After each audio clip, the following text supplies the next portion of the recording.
कि गौ सेवा से बहुत जल्दी शरीर पवित्र होता है, हृदय भी पवित्र होता है और गोविंद भी प्रसन्न होते हैं। यदि गावः प्रदक्षिणेर कार्या वंदनीया ही नित्यशः मंगलायतनम दिव्याः श्रेष्ठास्त्वेता स्वयंभुवा। यदि गाय घर में पाली जाए या गौशाला खोली जाए और गौओं की सेवा की जाए, जिनके पास अर्थ है, भाव है, भगवान स्वयं श्री कृष्णचंद्र जी ने गौ सेवा स्वीकार की, गौवें चराई। गौओं की परिक्रमा करने से, जैसे आप प्रभु के बिहारी जी के मंदिर की 4 परिक्रमा करें तो जो फल आपको मिलेगा वही गाय की 4 परिक्रमा कर लें तो आपको प्राप्त हो जाएगा। गौ की प्रदक्षिणा से, गावः प्रदक्षिणी कार्या वंदनीया ही नित्यशः, जो रोज गाय को प्रणाम करता है और गाय की प्रदक्षिणा करता है तो भगवत प्रदक्षिणा का उसे फल प्राप्त होता है। जहां गौएं विराजमान होती हैं वो बड़ा पवित्र दिव्य तीर्थ स्थल माना जाता है। गौएं जहां विराजमान रहती, गौशाला में भजन करे तो कई गुना बढ़कर के प्राप्त होता है। स्वयं ब्रह्मा जी ने गौओं को दिव्य गुणों से विभूषित बनाया है।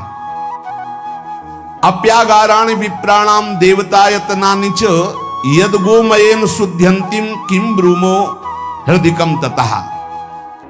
गाय के गोबर से जहां लेपा जाता है वहां जिस देवता का आवाहन करोगे वही देवता आकर विराजमान हो जाएगा। अपवित्र भूमि में भी यदि गाय के गोबर का लेप कर दिया जाए तो परम पवित्र मानी जाती है। गाय बहुत पवित्र, जहां वो बैठती है, जहां वो मूत्र त्याग करती, गोबर त्याग करती, वो स्थान तीर्थ तुल्य पवित्र माना जाता है। भगवान जब गाय के पीछे पीछे चलते तो गोरज उड़कर उनके मस्तक पर विराजमान होती, उनके मुखार बिंद पर विराजमान होती। बाल गोविंद के अनिष्टों को दूर करने के लिए गाय के पूंछ को उनके ऊपर से झाड़ा देती थी मैया। जब गुरु मंत्र वैदिक सिद्धांत से दिया गया था पहली बार तो पंचगव्य पिलाया गया था। गोमूत्रम गोमयम क्षीरम दधि सर्पिस तथैव च गवाम पंच पवित्राणि पुनंति सकलम जगत। कितना भी बड़ा पापी हो, अगर पंचगव्य पिलाया जाए तो वो वैदिक मंत्रों को स्वीकार करने लायक हो जाता है, पवित्र हो जाता है।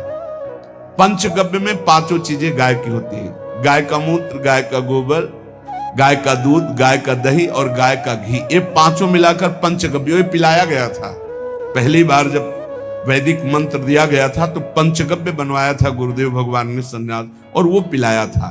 ये पंचगव्य पिलाने से अपवित्रता का नाश होकर पवित्रता का संचार होता है। इसलिए धन्य है उनका जीवन जो गौ सेवा परायण है भगवत भाव से।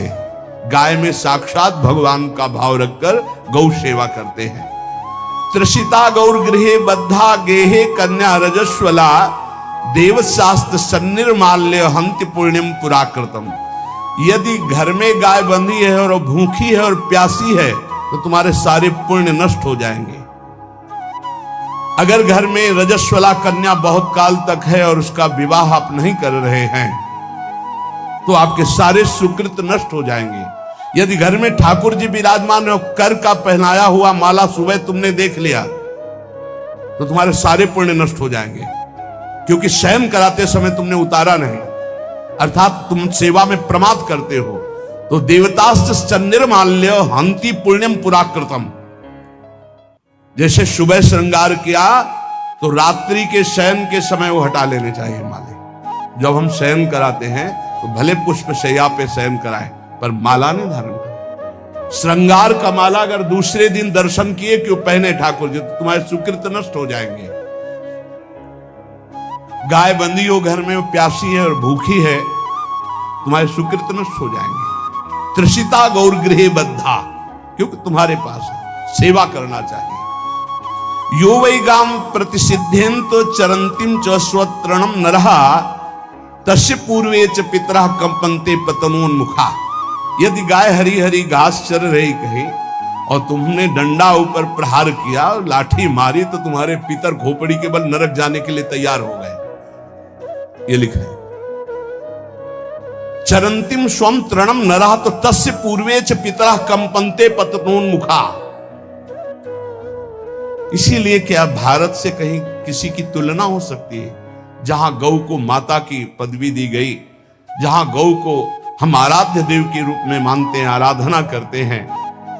गौ रक्षा, गौ सेवा, ये बहुत बड़ा इसमें छुपा हुआ है। स्वयं भगवान अवतरित होकर गौ जब गाय के रूप में पृथ्वी रमाती तो भगवान का अवतार हुआ है। बड़ा विचित्र समय आता चला जा रहा है कि अब आधुनिक यंत्रों की ऐसी सेवाएं हो गई बड़ी बड़ी कि अब न बैल की जरूरत है और ऐसे दूध की महंगाई बन गई कि अब देसी गाय 2 लीटर 3 लीटर 4 लीटर और ऐसी ऐसी कि 20-20 25-25 लीटर दे तो कौन देसी गाय को।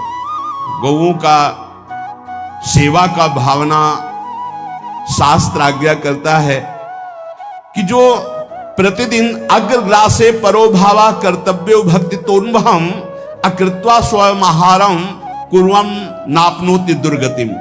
जे ही तुम्हारे गृहस्थ में घरों में पहले होता था, अब तो भगवान जाने, जे ही पहली रोटी तवा में गई तो वो निकाल करके पक्की रखी जाती थी गौग्रास के लिए, पहला रसोई में।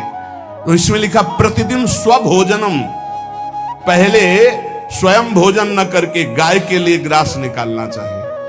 तो जिनके पास अर्थव्यवस्था जो गृहस्थ धर्म में है या जिनके पास अर्थ है, कुछ रोज 1 रुपया निकालो। हम कह रहे रोज निकालो तो महीने में 30 रुपया होते। 30 रुपया में एक गाय को हरी घास तो एक टाइम पवा ही सकते हो ना, बहुत नहीं है तो 1-1 रुपया निकाल के अगर एक गाय को चारा दोगे तो एक बार का भोजन तो हो ही सकता है। 30 रुपया में हरी घास जाकर उसके दावा एक बार तो पवा दोगे ना। अग्रग्रासे परोभावा कर्तव्य भक्ति तोन्वहम, भक्ति पूर्वक गाय को 1 ग्रास भोजन में 1 रोटी तो निकालना चाहिए गाय के लिए, ऐसा शास्त्र आज्ञा कहता है। जो ऐसा करता है तो अकृत्वा स्वयमाहारम कुर्वन् नाप्नोति दुर्गतिम, अपने आहार से 1 रोटी निकालकर गाय को देता है और स्वयं 3 रोटी भले पाले 1 रोटी गाय को दे दी तो बोले उसकी दुर्गति नहीं होगी, अर्थात उसके अंदर भाव बढ़ता चला जाएगा वो भगवान की भक्ति में। और तेनाग्नयो हुता सम्यक पितरश्चापि तर्पिताः देवास पूजितास्तेन यो ददाति गवान्हिकम।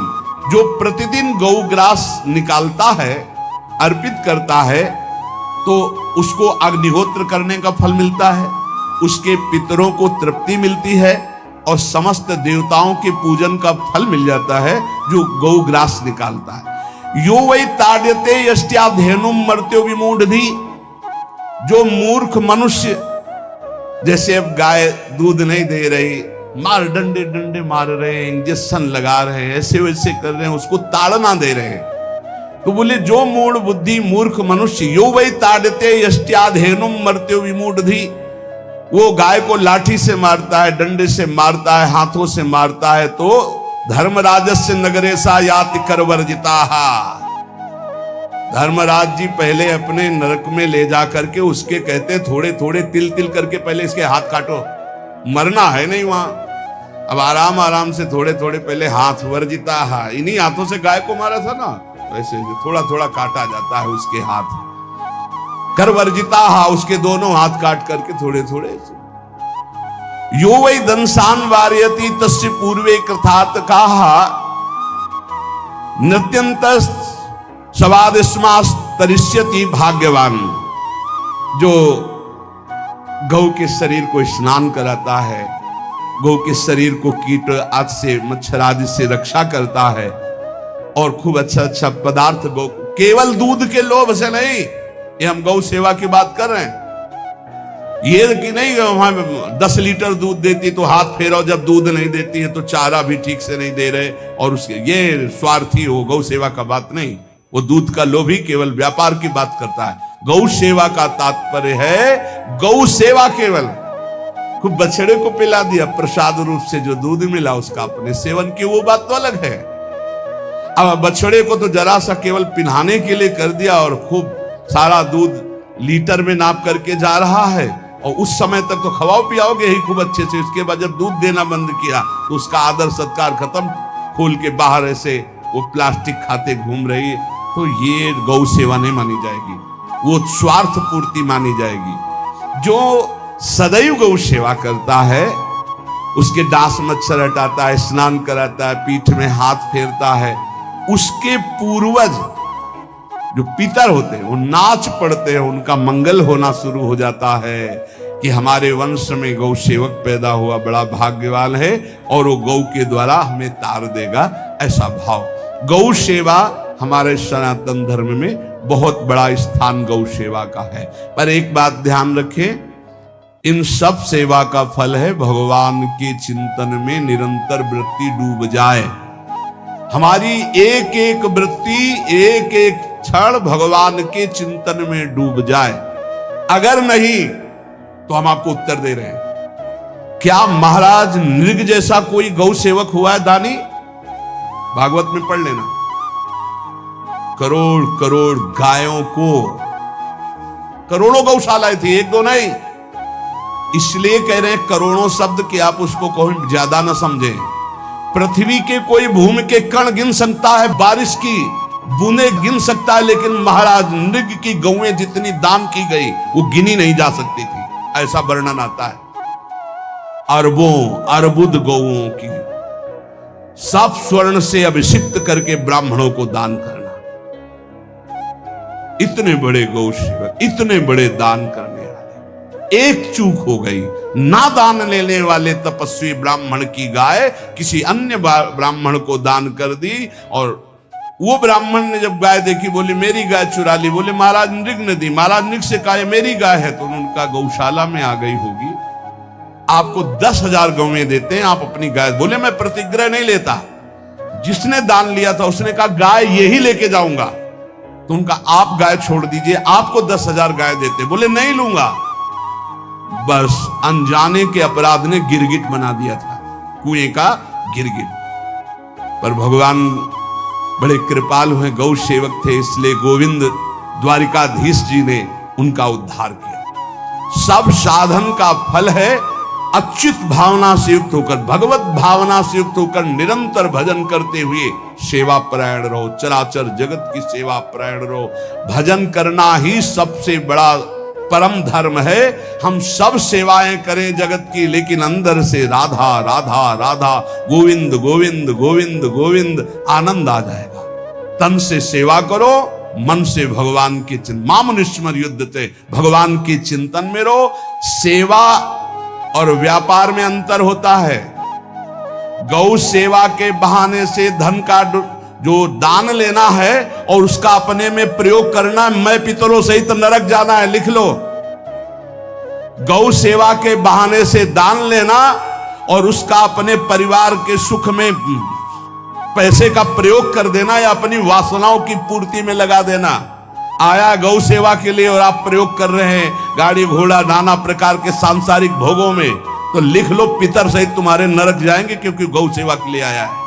गौ सेवा का धन सिर्फ गौ सेवा में ही लगना चाहिए। आप गौ सेवक है, दूध पान कीजिए, रोटी खा लीजिए, लेकिन गौ सेवा का अर्थ आप अपने वासनाओं की पूर्ति में, अपने मनोरंजन में या अपने मन के संकल्प भावना में नहीं पूरी कर सकते।